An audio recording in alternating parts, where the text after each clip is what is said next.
So one of the most important factors you have to consider if you're thinking about a move to Tyler, Texas, is what does it cost to live here? So today we're going to go into the cost of living for Tyler, Texas. We're going to use the cost of living index, which is going to give a numerical value and compare it to the average cost across the country and the state of Texas.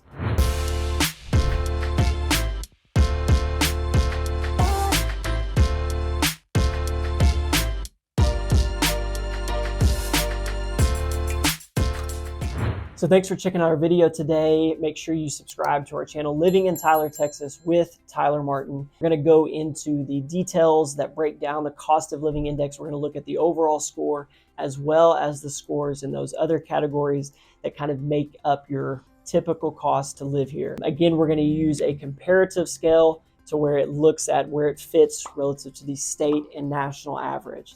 So the national average, we're just going to say it's the most typical town across the country, whatever. We'll just call it average town USA. It's going to be scored as a 100 in every category. So a score that comes in less than the 100 means it's going to be cheaper in that particular category. Obviously, if it comes in more, it's going to be more expensive. So the first category we're going to look at is the cost of purchasing a home. Middle America town is going to be represented as, again, 100. When we look at the state of Texas, it's going to come in at 78, and Tyler, Texas itself is going to come in at 73. So both of those numbers are going to tell you that the median price point of purchasing a home is going to be cheaper in Texas and even cheaper than the state average in Tyler. So when we look at those numbers more specifically, what they represent as a purchase price, when you're looking at the average middle America city, that average median price point is $431,000. In Texas, that number comes in at $336,000. But in Tyler, that number comes in all the way at $315,000. So those numbers are based off the 2023 data of all the homes sold last year. It basically is telling you that your money is going to get you more house in Texas and Tyler, Texas, even further than it is in the rest of the country. You can get a bigger house, you can get a newer house, a house with more land. All those things allow your dollar to go a little bit further than they do in other parts of the country. The next category we're going to look at are utilities. So Middle America average town is going to again score 100. The state of Texas is going to score 99, and Tyler is going to come in at 99 as well. So the remainder of these categories, we actually used a couple different cost of living index scores and took the average of them to give you a better sense of what that looks like. But basically what I found was I saw one site that actually said it was about 4% higher for utility costs. But I found another one that said it was about 7% lower. So it went from 104 to 93, and that averaged out to about 99. So the utility cost is actually pretty close to the national average. Our utilities aren't significantly cheaper, it appears, to the state or to the country as a whole. While it may be somewhat cheaper, it seems marginal at best. To give you a better sense of what those costs look like, I'll kind of give you the breakdown of what my family pays for electricity, water, internet, and those kinds of things here. So just to give you a sense of our house, our family, that kind of stuff, it's my wife and I. We have 2 children. We have a dog. Our house is a little over 2,300 square feet. It's a little bit newer, so probably a little bit more energy efficient than some. Live on half an acre, which we do water pretty heavily during the summer and that kind of thing. So our internet cost, we do have a few options here in Tyler now, Vexus and Optimum, 2 biggest ones. Optimum is everywhere. Vexus is growing, but I think we pay $110 a month for our internet, and I believe we have 200 megs. Now, in the city, that may actually be a little bit better. We live just on the outside, so we don't have the highest speeds available to us yet, but there are places in town that you can get up to 1 gig internet speed. Our electric bill in season, when it's very hot, like the summer, we run the air conditioner most of the summer and all day. Our electric bill will unfortunately get up to like $400, $450 a month. And that will be, I think our rate is like 13 something cents per kilowatt. We water pretty frequently during the summer. And we'll go back to energy. In the lower seasons, though, when we don't use it as frequently, like last month, I think our bill was $115. So it kind of has a pretty broad range. You're obviously going to use a lot more energy in the summer to help keep the house cool than you do in the winter. But our electric bill will range from like 115 to 450 on the higher months. Water cost out of season when we're not watering the yard like right now, I think is about $66 a month. When we look at our cost during the summer, it actually climbs quite a bit because we do water 3 days a week, and watering half an acre, it will climb upwards of $350. So looking at the next category that we're going to define the cost of living index is groceries. So middle of America, average town is going to be scored as 100. The state average is going to come in at 94, and the Tyler score is going to come in at 92. So the cost of living to buy groceries in Tyler, Texas is about 8% lower than the national average. What factors into that and how it's determined, I'm honestly not super sure. It does appear that buying groceries here is a little bit cheaper than it is across the country. So on a personal side, how my family operates, we probably eat at home 5 nights a week. My kids take their lunch to school. We always eat breakfast at home. So we buy a decent bit of groceries, and I would say we spend on average $300 to $350 a week in buying all those groceries. So that's kind of how it's grown with inflation and things like that, obviously. That number may be a little bit higher week to week, just depending on what our needs are.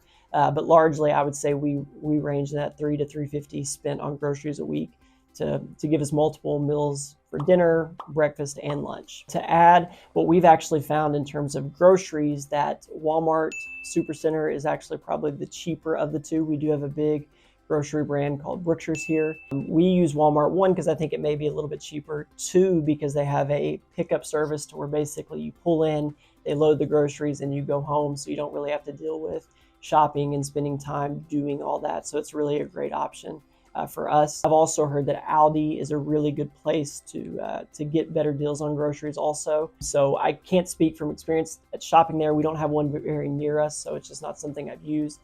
But for cheaper groceries, it may be a really good option for you. So the next thing we're going to look at is transportation. So that's going to include insurance, registration, gas, and that kind of thing, what it costs to operate your vehicle here. So again, our average middle America city is going to score a 100. Texas as a state, though, actually comes in at 103. However, Tyler comes in very comfortably at an 88. So being about 12% cheaper, I think one of the reasons that is because our fuel costs are always significantly less. I know in talking to a lot of people from the West Coast, and even people outside of Texas, for whatever reason, our gas ends up being about $1.50 to $2 a gallon cheaper sometimes. So if you're driving a lot and driving frequently, the cheaper gas is really going to reduce the cost of your transportation. Registration cost is annual. I think it's $75 now, so it's not super significant. I know in some states it's a very big cost. It's a flat fee. It's not based on the value of your vehicle or anything. Just to register your vehicle is going to be $75. To have it inspected annually to get that registration is, I think, $14 now. So you're looking at less than $100 to have your car inspected and registered with the state to make it legal to drive. Insurance costs, I think, are getting higher in some places. I've been fortunate that ours has stayed relatively close to the same, but some of those bigger metro areas are going to be a little bit higher with greater frequency of wrecks, break-ins, theft, and things like that. We don't experience those issues here, so I think maybe that's going to factor into our lower transportation costs relative to the state as a whole. So the final category that kind of breaks down the cost of living in Tyler, Texas is going to be the health category. So it's going to be healthcare and that sort of thing. Again, our middle America average city is going to score 100. Texas is also going to score 100, and Tyler is going to come in at 100 as well. I saw two numbers on this. I saw 99 and 100.7. So it's basically the same healthcare cost here that you have across the country. I will say, though, while it may not be cheaper, our healthcare system is excellent for an area of this size. We have two major hospitals, UT Health and Christus Trinity Mother Francis. Both have added a NICU in the past few years. Additionally, all kinds of specialists working at both of these hospitals, from oncology to radiology, whatever it may be. These are big, major hospitals that don't force you to go to the Metroplex or Houston to see these specialists. We have them here, And that makes this a really great area for healthcare, to where you can take advantage of some of the other cheaper things with housing, transportation, utilities, that kind of stuff, and still receive great healthcare. So I think that's probably why maybe we don't see as big of a savings, because of the level of care that you're going to receive here in Tyler is so great. So looking at our scores overall, this is where we're going to see how all those scores kind of overall impact the cost of living index for Tyler, Texas. So average middle America city is going to score again 100. Texas is going to come in cheaper at 94.2%. So it's about 6% cheaper to live in Texas than it is anywhere else in the country, which is really incredible, and why we've seen so many people moving this direction, just to catch a break and be able to live a more comfortable life. And looking at Tyler more specifically, it comes in at 89.5. So Tyler on average is about 10% cheaper when factoring in all the costs from housing to groceries, healthcare, transportation, all of that. It comes in a little over 10% cheaper than it does across the country. You get a lot more for your dollar in a lot of different ways here, whether it's housing, your transportation costs are lower with fuel and registration, that kind of thing. So your money that you make here is going to get you a lot further than it will in a lot of those other expensive places, primarily along the West Coast, but there are places, in Arizona, New Mexico, and things like that, where cost of living is just a lot higher than it is here. So thanks for checking out this video. We appreciate you tuning in as always. And just a reminder, make sure that if you like the video, click the like, leave us a comment, subscribe to the channel and to notifications. That way you're aware of any new videos that we're going to continue to put out, just kind of breaking down what it looks like to live in Tyler, Texas. I'm also a real estate agent, so if you're thinking about a move or you have questions about the process, I would love to be a resource for you. We have our phone number and email in the header. Feel free to reach out. We would love to help you connect and see what we can do to make Tyler your home. Again, thanks for watching, and we'll see you next time.